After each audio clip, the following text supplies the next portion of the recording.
llevamos aproximadamente 8 clases, que es la de hoy. Mañana es la 9, que es nuestro examen parcial. Y entonces, como yo sé que ahí están que no ponen atención, entonces aquí yo les tengo el salón asignado. Mire, para que vea que estamos ahí sí que estamos en contexto con mis niñas. Entonces, aquí tenemos en la sección A, 15 horas, edificio S2, salón 305. Tómale una captura y lo guarda para que mañana no vaya a andar como Mundo y Raimundo. ¿Cuál es el 305? El tercer nivel, por eso es 305. Porque es el tercer nivel, el salón 5. Entonces, 305 quiere decir que hasta el tercer nivel estamos nosotros mañana, ¿verdad? Entonces, allí nos vamos a reunir. Si usted puede llegar a las 2:30, mejor. Si usted puede llegar, porque yo 3 en punto, primeramente Dios, arranco. Así es que les dejo allí para que usted le tome la captura, les tome un screen, como usted le quiera llamar, y entonces ya nosotros ya sabemos, ¿verdad? Ya mis niñas ya les dieron información, pero no está de más que ustedes lo tengan presente. Les dije que por favor, si algunos pueden, y si no, yo voy a llevar unas hojitas, pero si usted puede llevar una hojita de oficio, mejor, porque algunas preguntas, pues en este caso, los exámenes nosotros los tenemos que cubrir, entonces como es muy extenso, entonces, ¿qué sucede ahí? En ese caso, usted me va a hacer el favor. Entonces, le pone nombre y ya mañana le explico. Bueno, aquí tenemos la tercera unidad, que fue la que empezamos ayer. Vimos la economía positiva, la microeconomía, la macroeconomía, y aquí nos quedamos, ¿verdad? Cuando nosotros hablamos, recuerda usted ayer que estábamos viendo lo que era la economía positiva, y de esa economía positiva pues se desglosaba y les puse allí unos cuadritos para que ustedes me lo comprendieran mejor. Y entonces nos quedamos ya prácticamente en lo que era la microeconomía. Vimos la microeconomía y recuerdan ustedes pues que cuando hablamos de microeconomía, ¿qué es la microeconomía? Pues así rápidamente, les decía que es el comportamiento económico de las personas, de la familia, de las empresas, pero esto analiza cómo van a tomar sus decisiones, sobre qué comprar, sobre qué producir, sobre qué vender. Entonces, ¿en qué me va a servir a mí la microeconomía? Me va a ayudar a entender cómo las personas y las empresas manejan sus recursos limitados. ¿Por qué tengo una mala economía? Porque gasto más de lo que gano. ¿Por qué tengo una mala economía? Porque realmente, ¿verdad? Somos de aquellos, ¿verdad? Porque así somos las personas, somos de los que comemos frijoles y queremos erutar a pollo. Esa es la cuestión que nosotros a veces nos afecta en la vida. Y entonces, por eso la economía no es solo parte de los administradores, de los auditores, no, es parte de la vida de todos. Entonces, con que usted aprenda a administrar su economía, yo me voy a sentir contenta. Entonces, y la microeconomía facilita esa toma de decisiones, primero las empresariales. ¿En qué sentido? Cómo fijar los precios, cómo elegir cuántos productos fabricar. Si ellos miran que están vendiendo muchos zapatos de plataforma, entonces ellos van midiendo qué número se vende más entre el 5 y el 7, el 8 y el 9 casi no hagamos porque no tiene las mujeres en pie grande. Entonces, esa es la microeconomía. Ellos van a tomar esas decisiones empresariales. Bueno, le vamos a fijar un precio, el mismo precio a todos, pero en determinado momento le vamos a bajar el precio a los que tenga más. Se vendió el 5 y el 7, ya no hay. Ah, pero fíjese que el número 9 tiene el 30% de descuento. ¿Por qué? Porque se vendió menos. Y lo que quieren es terminar. Y entonces, para eso sirve la microeconomía, va a permitir entender esos fenómenos que se dan día a día, ¿verdad? ¿Por qué algunos productos son más caros que otros? ¿Por qué el jabón Dove se vende más caro? ¿Y por qué el jabonito es más barato? Pues esa es la microeconomía. Entonces, ¿cómo lo vamos a ejemplificar? ¿Cuáles serían esos? Bueno, vamos a ver. Si un estudiante, usted, tiene 50 quetzales, debe decidir si comprar, fíjese bien, esa es la microeconomía. Si usted como estudiante tiene 50 quetzales, debe decidir si compra un libro usado o 2 cuadernos nuevos. Mire qué decisión. Ay, pero los cuadernos me sirven y el libro también. Ah, bueno. Entonces, yo voy a decidir si voy a comprar un libro nuevo o compro un libro usado y compro mis cuadernos. Esa es la forma como la microeconomía yo la voy a utilizar de la mejor manera. Voy a tomar decisiones, pero yo tengo 100 quetzales, ¿qué hago? ¿Le pongo saldo a mi teléfono o me quedo sin pasajes? Mire. Entonces, y en la oferta y la demanda, que lo vimos ayer en relación a la microeconomía, si una tienda, me encantan los panes y por eso le pongo este ejemplo, si en una tienda hay pocos panes y muchas personas quieren comprarlos, el precio va a subir. Cuando es Semana Santa, cuando es Navidad, cuando hay asuetos largos. Mire, solo en tal parte de pan, así, pero ahí es más caro, es más cerca. Entonces, eso en razón. Y cuando se trata de las empresas, por ejemplo, una empresa, una cafetería decide bajar el precio del café para atraer más clientes. Un ejemplo clarísimo de esto es Pollo Campero. Pollo Campero tiene una promoción. Pollo Campero tenía una promoción. ¿Y cuál es la promoción de Pollo Campero? Que usted va a Pollo Campero y automáticamente, ¿verdad? Le dan a usted, mire, fíjese que me voy a comer, me voy a tomar un cafecito y voy a agarrar el combo. ¿Cuál es el combo? Le dan un cubilete. Ah, pero como eso ha sido funcional y tiene refil, y como eso ha sido funcional, usted va a McDonald's y ahora en McDonald's usted puede hacer sus dúos. Usted va a McDonald's y entonces mire cómo se han dado cuenta la situación que estamos pasando, entonces la demanda ha bajado, la oferta sube. Entonces usted va y le dice al de la caja, mire, fíjese que yo quiero, pero de los dúos. Ah, bueno, usted elige un derretido y un chocolate, unas papas y un café, un helado y un no sé qué cosa. Eso es lo que realmente eh, usted debe decidir. Es la microeconomía. Pero hoy vamos a ver lo que es la macroeconomía. Ah, bueno, estoy hablando de macro, de mucho, ¿verdad? Porque ¿cuál va a ser la diferencia clave? La vamos a ver en este momento, ¿verdad? Entonces, cuando nosotros hablamos de macroeconomía, ¿qué es la macroeconomía? Bueno, esta va a estudiar el comportamiento de la economía en su conjunto. Esto va a abarcar todo, no solo mi economía ni la suya. Este va a analizar estas variables como el crecimiento económico, el desempleo, la inflación y el comercio internacional. Estamos hablando a lo grande. Por eso usted mira allí que dice es aquella rama o parte de la teoría económica que estudia el comportamiento global, o sea, todo a partir de variables agregadas, analizando el impacto de las políticas gubernamentales. Lo que le dije hace un momento, ¿verdad? Así rápidamente, es ese comportamiento de la economía, pero en su conjunto. Y va a analizar esas variables como el crecimiento económico, el desempleo, el comercio, la inflación y hasta lo internacional. Esa es la macroeconomía. Pero ¿para qué sirve esta? Ah, bueno, esta sirve porque esta, si usted se da cuenta, dice que ayuda a los gobiernos a diseñar políticas públicas para mejorar la economía del país. Aquí ya no estoy viendo yo, María de los Ángeles, ¿qué hago? ¿Me compro estreno o no me compro estreno para esta fiesta? Ah, pues si ni me han pagado y yo no recibo aguinaldo. Esa es parte, ¿verdad? De mi microeconomía, pero aquí dice, ¿qué estudia los fenómenos de la economía dentro de un país? O sea, aquí vamos a país, vamos a lo grande, dentro y fuera. Y va a hacer ese análisis de los efectos de las políticas gubernamentales en las variables de déficit comercial.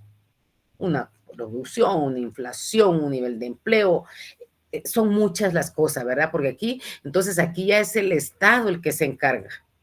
Por eso le digo, usted esté o no esté trabajando, mi niño, mi niña, no importa. Usted es parte de la economía. ¿Cuál es la desesperación que tiene usted? Se graduó hace 10 años y no ha tenido un trabajo. Ah, entonces nos volvemos emprendedores. Qué bueno. Pero cuando no hacemos, no tenemos ningún oficio ni beneficio para la sociedad, para la familia, acuérdese que la primera sociedad de nosotros es nuestra familia. Entonces nuestra familia dice, pues por lo menos estudiar. Y ya lleva 5 años y no hay modo que pasen los primeros cursos. Ah, y entonces, ¿qué hacemos con esta criatura? Entonces, vea, esa es una de las razones, ¿verdad? Para que tengamos en cuenta, ¿verdad? Que la macroeconomía permite entender cómo las decisiones de un país afectan a toda la población. Si tenemos problemas con ciertos países, va a haber ese problema, nos vamos a quedar sin empleo. Entonces, esta macroeconomía facilita la comprensión de fenómenos como la recesión económica o la crisis financiera, ¿verdad? Entonces, aquí vemos, así como en la microeconomía, tenemos esos ejemplos claros. El crecimiento económico lo vemos. Si el gobierno invierte, fíjese bien, ese es macro. Si el gobierno invierte en construir carreteras, ¿qué provoca eso? Ah, grandes colas. No, no lo vea de esa manera. Genera empleo. Mejora la economía del país. Claro, tenemos el malestar, el mal momento, que nos desvían, que tenemos que madrugar, pero ya pensó en toda la gente que está trabajando, está generando empleos. Está generando empleos así en grande. Usted mira un montón de gente como que son hormiguitas corriendo para allá y para acá. Y entonces, ¿qué hace eso? Aquí tenemos lo que sea la inflación. Cuando los precios suben en todos los productos, las personas sienten que su dinero vale menos. No alcanza. Y somos ahora, aunque usted sea muy joven, dice, pues chica, yo hago sencillo un billete de a 100. Mire, yo digo, lo hago sencillo ahorita y al ratito empiezo a contar, pues si yo acabo de tener un billete de 100, acabo. Entre dos cositas se me acabó. Entonces, vean, para eso sirve la macroeconomía, para que el gobierno invierta y que yo esos 100 quetzales, pues me los gasté, los invertí. Ojalá que sea en inversión y no un mal gasto, ¿verdad? Y entonces, de esa cuenta, pues tenemos un desempleo. Si una crisis económica provoca que muchas personas cierren, hay más personas sin trabajo. Eso es, pero mire, crucial. Entonces, ¿cuál es la diferencia clave entre la macroeconomía y la microeconomía? Bueno, la macroeconomía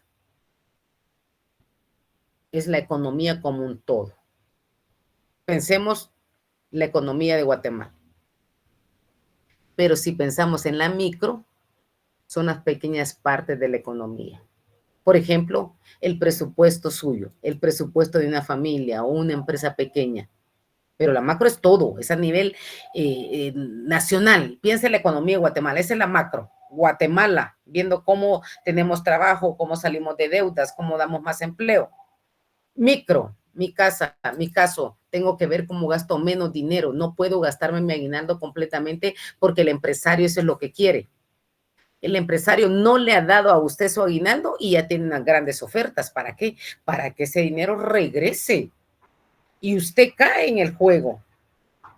Le dice, aquí está tu 100 quetzales de aguinaldo, que es el 100%, y entonces cuando usted mira fíjese que es simbólico, ¿verdad? Porque no es eso. Usted mira una plasma, una tele, una aquí, una allá, y entonces usted va y dice, miren, le bajaron el precio, me la voy a comprar. Pues si tiene una en la casa, sí, pero es que es más reciente. Mire, ese es el juego, ¿verdad? Entonces, espero que quede claro esto. Y luego tenemos lo que son la política económica. Y en la política económica, pues entonces vemos que la política económica comprende toda aquella acción que realiza un gobierno, porque estamos hablando de la política económica de un gobierno que tiene que hacer determinadas situaciones para que haya trabajo, para que no falte, el presupuesto no sea tan alto, pero igual, ¿verdad? Ahí sí ya nos vamos a meter mucho, pero de eso se trata. Dice que realiza un gobierno en relación con el ámbito político-económico, con el objetivo de fomentar y contribuir con el bienestar de la economía. Tiene que buscar la manera, ¿verdad? Tiene que bajar precios, no se puede encarecer tanto una situación, la canasta básica supuestamente no debe ser más cara, ¿verdad? Que que el salario mínimo, pero sí pasa.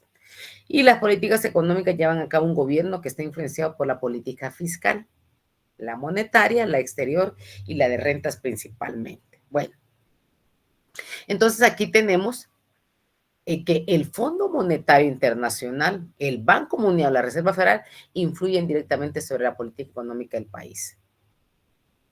¿Cuáles son las características de la política económica? Bueno, entre las principales tenemos que su objetivo es lograr la estabilidad política y socioeconómica de un país.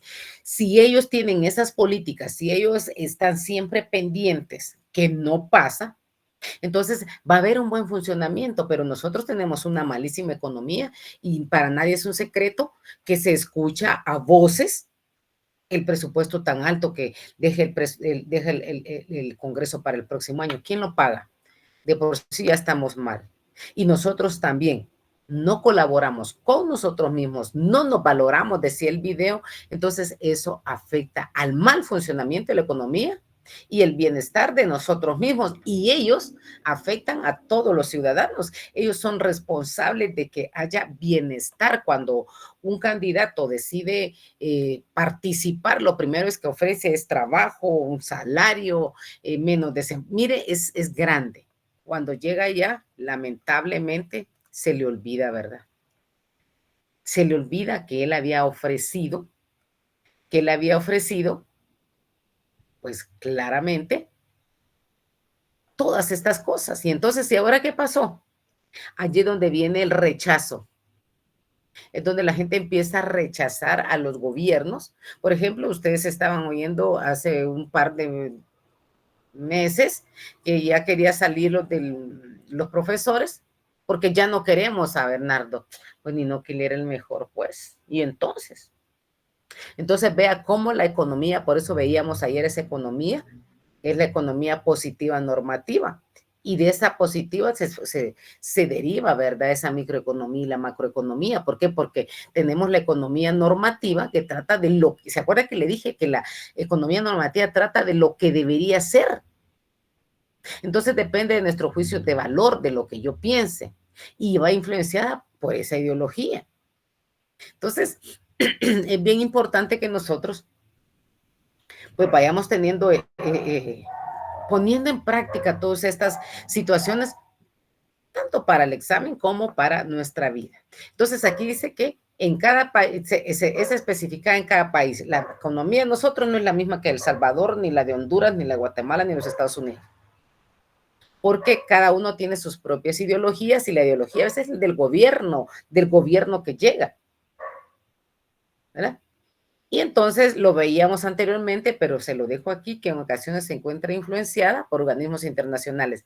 La mayoría de veces, nosotros sí, el Banco Mundial, el de Reserva Federal y sus principales políticas, la política monetaria, fiscal, exterior y de rentas. Entonces, de su control dependen varios problemas sociales, como la inflación, la pobreza y el desempleo. Si hay inflación, va a haber pobreza. Y si hay inflación y pobreza, va a haber un desempleo. Porque hay pobreza? Porque no tengo trabajo. Y como no hago otra cosa más que eso, entonces tenemos aquí los objetivos de la política económica son el crecimiento económico. Y entonces aquí ya estamos viendo que en el crecimiento económico, que es un objetivo, va a organizar la economía de tal modo que la producción y el consumo sean altos. O sea, vamos a producir, pero vamos a consumir. Pero si producimos, ¿verdad? Y no hay trabajo, no hay salarios, ¿cómo consumimos? Pero fíjese que nosotros somos arrevesados. Hay producción y consumimos, aún no teniendo empleo, aún no teniendo un buen trabajo. Pero esa es la historia. Entonces aquí tenemos, ¿verdad? El consumo debe ser, y el consumo sean altos para estimular el Producto Bruto Interno. Eso lo vamos a ver en las próximas semanas. Luego tenemos la estabilidad de precios. Estamos viendo, si ustedes se dan cuenta, los objetivos de la política económica. Ya vamos a ir terminando, ¿verdad? Porque ya con esto vamos a finalizar. Bueno, con este no, sino ya con este punto vamos a terminar hasta donde viene el examen. Entonces, luego tenemos una estabilidad de precios. Aquí evitamos los procesos de inflación y deflación. Inflación y deflación.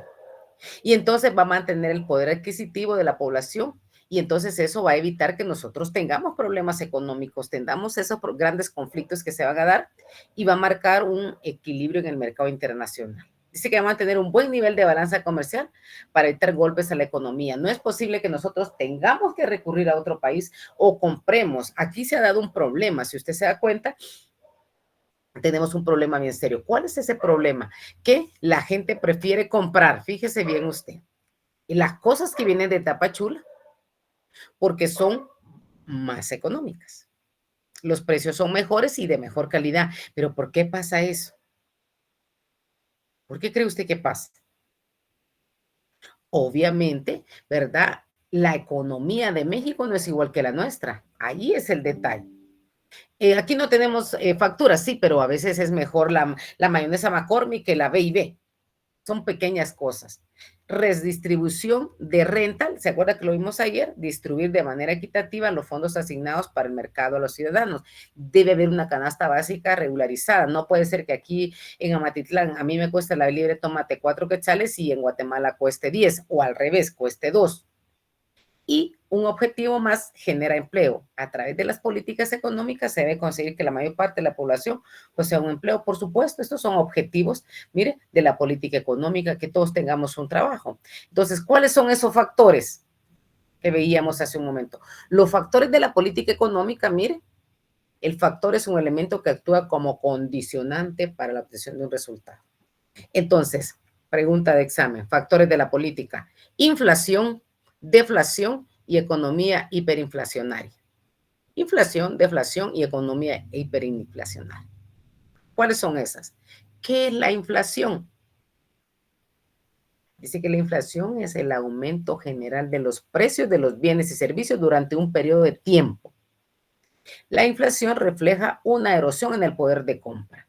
Ah, bueno, entonces ya se dio cuenta cuál es la inflación. Es el aumento generalizado y que sostienen los precios de bienes, pueden ser servicios en un país durante un periodo de tiempo. Normalmente en un año, sostenido normalmente en un año. Cuando el nivel general de precios sube, con cada unidad de moneda, entonces se requieren menos cosas. Lo que le decía hace un momento, ¿cuánto comprábamos nosotros hace un tiempo con 100 quetzales? Usted antes con 100 quetzales hacía su mercado. Compraba papa, cebolla, tomate, carne, pollo, muchas cosas. Ahora, ¿qué compra usted con 100? Como 3 o 4 cosas. Es decir, que la inflación refleja la disminución del poder adquisitivo. ¿Del poder adquisitivo de quién? De la moneda. Una pérdida del valor real del intercambio. Estamos mal. Estamos muy mal. Entonces, esa es la famosa, ¿verdad? Inflación. Por eso le dejo la imagen. Mire aquí, el señor, pues, corriendo, ¿verdad? Porque la inflación es tan alta que las cosas necesarias, básicas, están por las nubes. Por eso dice la gente, usa esa expresión. Ahora bien, la deflación, según la figura, la imagen que usted ve aquí, pues aquí dice que se entiende como una caída generalizada en los precios de una economía, y es un fenómeno que se encuentra fuertemente asociado a una fuerte contradicción de la demanda. ¿Cómo así? Entonces quiere decir que la deflación también es una situación económica donde los precios de bienes y servicios disminuyen, ¿verdad? Pero de manera generalizada. A diferencia de la inflación, donde los precios aumentan. La deflación implica una caída en los precios. Bueno, pero si esto valía 100 quetzales, ¿por qué ahora cuesta 50? ¿Por qué será? Bueno, en este caso, esto puede ser causado, solo perdonen, voy a tomar un poquito de agua.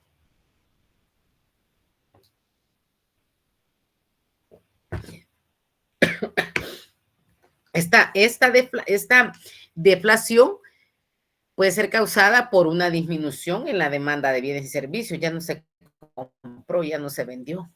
Entonces, lleva a una reducción en los precios para estimular las ventas. Nos dimos cuenta que cuando salen más ofertas, ¿verdad? Por ejemplo, no es que haya habido una deflación en pollo campero, pero sí surgió competencia. Antes pollo campero era el único, ahora está Pinulito, ahora está Granjeros de los mismos, pero bajó. ¿Bajó de precio? No, se estabilizó. Entonces, la deflación puede tener efectos negativos en la economía porque puede conducir a la disminución de la producción. Y eso, el aumento del desempleo. Bueno, casi no se está vendiendo, miro que esto pasa aquí, entonces vamos a ir retirando personal. Y entonces eso queda el aumento de la carga de la deuda por esa famosa deflación, ¿verdad? Pero luego tenemos la economía hiperinflacionaria. cuando hablamos de la hiperinflacionaria, es una inflación muy elevada. Esto está sobre la inflación. La inflación aquí es hiper. Aquí es hiper, o sea, está más. Entonces dice que es una inflación muy elevada, fuera de control, en la que los precios aumentan rápidamente en el mismo tiempo que la moneda pierde su valor. Y la población tiene una evidente reducción en su patrimonio monetario. Mira, pero es que es increíble cómo se van las cosas. Esa es la economía hiperinflacionaria. Y entonces, ¿cuáles son las corrientes económicas que orientan la política económica? Bueno, estas son corrientes económicas, ¿se acuerda que vimos unas, pero no me voy a confundir este punto, corrientes económicas que orientan la política económica, no la economía. En los países se han dado varias corrientes, entonces para ello tenemos, ¿verdad?, que algunas de las corrientes económicas, ¿verdad?, son el marxismo, el neoclasismo, el keynesianismo y el neoliberalismo. Estas son las cuatro. Entonces aquí tenemos las corrientes que aumentan. Estas corrientes, ¿verdad? En los países dice que se han dado varias corrientes de la forma que se orienta la política económica. Por eso quiero que me comprenda, ¿verdad?, cuando hablamos de estas corrientes, porque son corrientes económicas.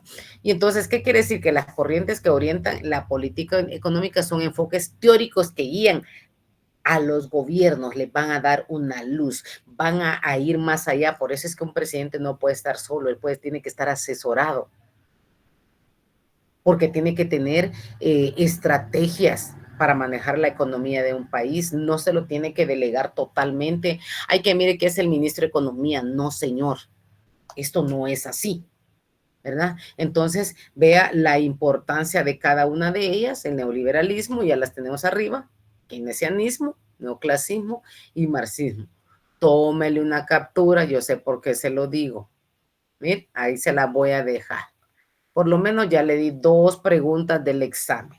Si usted no las agarra en el aire, ya le di como 5, que usted no me ponga atención es otra, ¿verdad? Entonces, estas son las corrientes que orientan la política económica. No me las tiene que describir en el examen, solo me las tiene que colocar, solo los nombres: neoliberalismo, keynesianismo, marxismo y neoclasismo. Ahí estamos bien.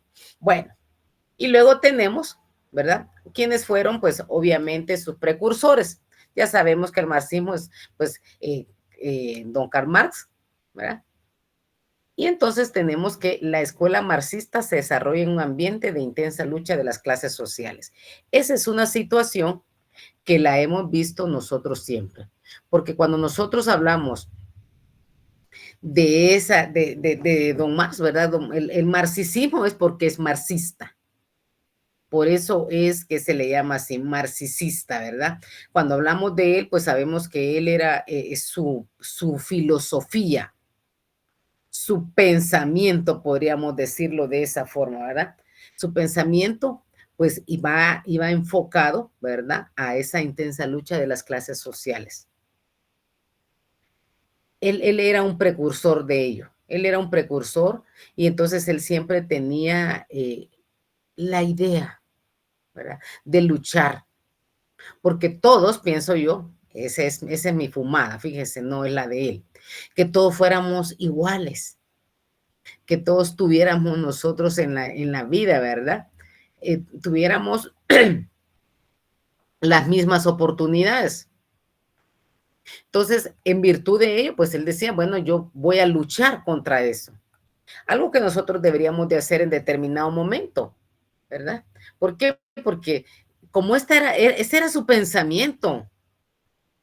Y entonces, como era un pensamiento político y social desarrollado principalmente por él lo basaba en ese análisis crítico del capitalismo. Y entonces, ¿qué quería él? Buscaba una transformación de la sociedad a esa estructura más igualitaria. Y por eso había siempre esa lucha de clases, porque la sociedad está dividida y lo sabemos. La sociedad está dividida en clases opuestas, los capitalistas, que es la burguesía, y los trabajadores, que somos nosotros, el proletariado. Entonces, ¿la burguesía qué hace? La burguesía explota al proletariado para obtener ganancias. Esa era la lucha del señor Marx. Y por eso recuerda que veíamos en esas corrientes de la economía el materialismo histórico. La historia de la humanidad está impulsada por cambios en las formas de producción y distribución de los bienes. Eso es el materialismo histórico, ¿verdad? La historia de la humanidad siempre va a ser dinero. Y entonces esa forma de producción y distribución de los bienes, así se marca. Como te veo, te trata. El que tiene más manda. El que tiene el dinero, él manda. Y entonces, en ese capitalismo, los trabajadores están alienados, es decir, no se sienten conectados con el producto de su trabajo. ¿Por qué? Porque este pertenece a los dueños de los métodos de producción. ¿Se da cuenta? Y por eso es que Don Marx criticó mucho el capitalismo. ¿Por qué? Porque el capitalismo genera desigualdad y va a concentrar la riqueza en pocas manos. Entonces, ¿qué quiere decir? Que la acumulación de capital lleva a una crisis económicamente recurrente, mientras aquel tiene mucho, yo no tengo nada. Y por eso es que Don Marx da esa revolución proletariada para superar ese capitalismo. Entonces, ¿qué hace Marx? Propone una revolución liderada por los trabajadores que conduzcan a la sociedad sin clases. No más clases. Y aquí es donde se viene a dar el comunismo, ¿verdad? Que eso pues lo vimos anteriormente. Entonces, el comunismo, este es el ideal final del marxismo, donde no hay propiedad privada, no hay clases sociales y los recursos son distribuidos equitativamente. Ah, bueno, entonces si eso se da, eso sería una belleza. Pero la doctrina neoclásica, ¿verdad? El neoclasicismo, que es la doctrina neoclásica, es una escuela de pensamiento que surge a finales del siglo XIX como una evolución de las ideas de la economía clásica. Pero aquí ellos ya tienen dos, dos precursores, ¿verdad? Entonces, aquí ya eso ya es diferente, por eso son las corrientes también de la economía, ¿verdad? Entonces, nosotros vemos aquí ya es diferente. ¿Por qué? Aparte de que tenemos dos en la economía neoclásica, entonces aquí vamos a verlo desde otro punto de vista. ¿En qué sentido? En este sentido, ellos estudian a los agentes económicos, o sea, ¿a quiénes? ¿Quiénes son los agentes económicos? Otra pregunta de examen. Los individuos, las empresas, fíjese bien. Entonces, maximizan su utilidad o beneficios con recursos limitados. ¿Por qué? Porque ellos se enfocan en la eficiencia de los mercados y utilizan esos modelos, pero matemáticos, por decirlo así, para ya ir explicando el comportamiento. Bueno, porque él no es que solo 2 más 2 son 4, no. 2 más 2 pueden ser 5, porque ellos ya tienen una mentalidad. Entonces, en ese neoclasismo, estas personas, ellos eh, decían que las personas, que las empresas actúan, mire, racionalmente, es decir, toman decisiones que maximizan su satisfacción, utilidad o beneficio. Yo ya no me decido solo a gastar. Bueno, yo tengo 1,000 quetzales y de esos 1,000 quetzales me los dieron hoy o mañana me los van a dar porque es mi aguinaldo. ¿Qué voy a hacer yo? Bueno, tengo que pagar útiles, tengo que pagar cuadernos, tengo que pagar la universidad, voy a distribuirlo, porque hay una racionalidad de los agentes. ¿Quiénes son los agentes? Nosotros. Y en la oferta y la demanda, los precios de bienes y servicios se determinan por esa interacción entre la oferta y la demanda en el mercado. Yo, María de los Ángeles Castillo, si miro que está más barato el papel Zulia aquí, el papel higiénico y el Kleenex vale 30 y este vale 10, ¿cuál cree que voy a comprar? El de 10. El propósito es el mismo para lo que me va a servir. Contrario sensu, cuando yo decido, bueno, compro medicina genérica o compro allí sí ya la pienso, ¿verdad? Entonces vea la importancia de ello, ¿verdad? Ya vamos a ir avanzando, ya nos queda poquito. Y entonces ahora tenemos lo que es el keynesianismo y el neoliberalismo. Estas son las otras dos corrientes. Esta corriente se basa en las ideas del economista John Maynard, por eso le dejo allí la imagen, y dice que aboga por la intervención y activa el gobierno y la economía, el crecimiento a combatir el desempleo. Aquí ya él va, ¿verdad? Su corriente, ya aquí ya él va al Estado. Los keynesianos creen que el gasto público, fíjese, el gasto público es Estado y la política monetaria pueden ser utilizadas para estabilizar la economía y promover el pleno empleo. Yo también lo creo. Yo también lo creo. Esta es la corriente de don Nayib Bukele. Don Nayib, esta es su corriente, esta es la teoría que él trae, ¿verdad? ¿Por qué? Porque fíjese que aquí lo que él dice es cierto. Lo que él dice es cierto. Se puede, ¿verdad? Se puede desde un punto de vista cuando se trabaja, creo que no sé si es un meme o él lo dijo, pero cuando el dinero se utiliza bien, cuando no se roba el dinero, dicen, ¿verdad? Se pueden hacer grandes cosas. Esa es la teoría keynesiana. ¿Por qué? Porque el keynesianismo sostiene que la economía no siempre se regula de manera eficiente por sí misma y que el Estado debe de intervenir para estabilizarla. Entonces, es necesario que en situaciones de recesión económica o cuando sea una crisis, donde el mercado libre puede fallar en generar pleno empleo y crecimiento, él esté pendiente. Él está, mire, adelante, un pie adelante. Entonces, teoría keynesiana es una corriente de pensamiento económica, ¿verdad? Que, ¿por qué es keynesiana? Porque aquí está don John Maynard Keynes, ¿verdad? Que a principios del siglo XX hay una obra que es la teoría general del empleo y el interés del dinero.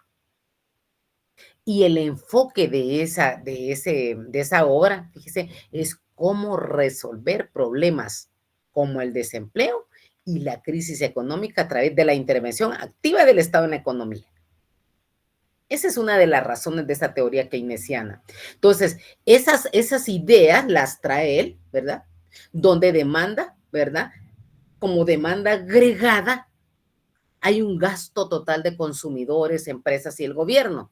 Entonces, el principal factor que determina el crecimiento económico y el nivel de desempleo es esa demanda que se da. ¿Cuál es el papel del Estado? Que durante estos periodos de recesión, el Estado, ¿verdad? Debe aumentar el gasto público, pero reducir impuestos para estimular la demanda y crear empleo. Aquí es al revés. Entonces, debe de existir una política fiscal activa, que el gobierno puede usar herramientas fiscales como el gasto público, ¿verdad? Los impuestos para influir en la economía. ¿Y eso qué va a hacer? Va a reducir las fluctuaciones económicas. Y entonces las personas no gastan todo lo que ganan, sino que una parte del ingreso se ahorra, lo que puede frenar la economía si no hay inversión suficiente para compensar. Pero nosotros no hacemos eso. Por eso el multiplicador keynesiano establece que cada quetzal gastado por el gobierno puede generar un efecto multiplicador en la economía, si se invierte bien, porque el gasto inicial genera más ingreso y consumos en otros sectores. Entonces, por eso es que es bien importante, ¿verdad? Que ¿para qué nos sirve la teoría keynesiana? ¿Por qué es importante en la corriente? Porque esto evita reducir la crisis económica. El keynesianismo ayuda a diseñar políticas para reactivar la economía en tiempos de recesión. ¿Y eso qué va a hacer? Fomentar el empleo. Al estimular la demanda se generan más oportunidades laborales. Y entonces, mire, se fomenta el empleo y se estabiliza la economía. ¿Por qué? Porque reduce esas fluctuaciones extremas de los ciclos económicos a través de políticas fiscales y monetarias. Entonces, nosotros, un ejemplo claro de eso es que cuando hay en una crisis económica, el gobierno construye carreteras, hospitales y escuelas para crear empleos y aumentar la demanda de bienes y servicios. Pero también tiene que reducir los impuestos. Ese es otro ejemplo que también puede ser como una política. Entonces, él va a estimular el consumo y el gobierno reduce los impuestos a las familias, lo que deja más dinero disponible para gastar. Hicieron algo parecido cuando se dio la pandemia. Las personas que consumían menos energía, ellos pagaban menos. Fíjese que yo, gracias a Dios, hasta este día, todavía tengo esa cuota, todavía entro en esa cuota social donde pago menos cantidad por la cantidad. Pero ¿sabe qué he hecho? que no me suba la cantidad de voltios que genera. Si se pasa, entonces yo tengo que tener una cuota normal. Todavía se mantiene. Esas son. Y la última, que es el neoliberalismo, ¿verdad? Ese neoliberalismo es con esta, es que vamos hoy sí vamos a finalizar con esa. El neoliberalismo, ¿qué es el neoliberalismo? Nosotros hemos ido viendo así rapidito, porque como siempre les digo, ¿verdad, mis amores? Yo no puedo detenerme mucho porque el tiempo no alcanza. Esta es una clase, cada una de estas tendría que ser una clase en el semestre, pero aquí no tenemos ese chance. Entonces, el neoliberalismo, si usted lo lee allí, se lo dije que le tomara una captura anteriormente, también conocido como la corriente neoliberal, es una doctrina económica y política que surge, ¿verdad?, a principios del siglo XX, basada en los principios. Mire, aquí es principios del liberalismo clásico, pero adaptada a las condiciones económicas modernas, promueve el libre mercado, la reducción de la intervención del Estado en la economía y el fortalecimiento del sector privado como motor del crecimiento y el desarrollo económico. Entonces, así brevemente, el neoliberalismo es la parte de la idea de que el mercado es el mecanismo más eficiente para asignar recursos y promover el crecimiento económico. Entonces, ¿qué dice el neoliberalismo? Él propone limitar la participación del Estado en la economía. Por eso, pero aquí promueve la privatización de empresas públicas. Promueve la privatización, la liberalización de comercio y la flexibilización laboral. Así es. Entonces, entre estas características del neoliberalismo, que creo que usted las vio despacio, yo se las digo rápidamente, tenemos el libre mercado. ¿Por qué? Porque el mercado debe operar sin restricciones, debe eliminar barreras del comercio, debe permitir la competencia libre. El Estado debe limitarse a garantizar el orden público, a proteger la propiedad privada. Y entonces aquí cuando hablamos de privatización, que habla el neoliberalismo, transferir empresas y servicios públicos al sector privado. Pero fíjese bien, bajo la premisa de que serán más eficientes y más productivos, no para que sea lo contrario. Aquí se ha hecho lo contrario, aquí no se ha aplicado, ¿verdad? Entonces, si vemos para qué sirve el neoliberalismo, si se utiliza bien y la corriente se promueve, esta teoría promueve el crecimiento económico mediante la competencia y la innovación. Tenemos que innovar cada vez. Entonces, va a buscar la eficiencia en el uso del recurso, va a confiar en esas fuerzas del mercado, porque está diciendo que ese es elemental. Entonces, aquí va a integrar la economía nacional en el mercado global. Entonces, ¿a qué nos lleva eso? A ampliar oportunidades de comercio e inversión, ¿verdad? Entonces, vea usted, pues estas son las corrientes y en conclusión, pues vemos que este neoliberalismo ha sido una fuerza importante en la economía global de siempre. Bueno, tal vez no de siempre, sino a finales del siglo XX que aparece, ¿verdad? Si bien ha impulsado el comercio y la inversión, también hay desventajas. También ha generado importantes debates sobre sus consecuencias sociales y económicas, especialmente en cuanto a la desigualdad y a esa falta de la ausencia de trabajo, ¿verdad? Entonces, vean ustedes que, pues mire, es bonita la economía. Entonces, ahora sí, me llegué hasta las 7, por ahí mandaron asistencia. Entonces, mis hermosos chicos, con esto pues terminamos. Hasta aquí, mis amores. Espero que no se hayan dormido.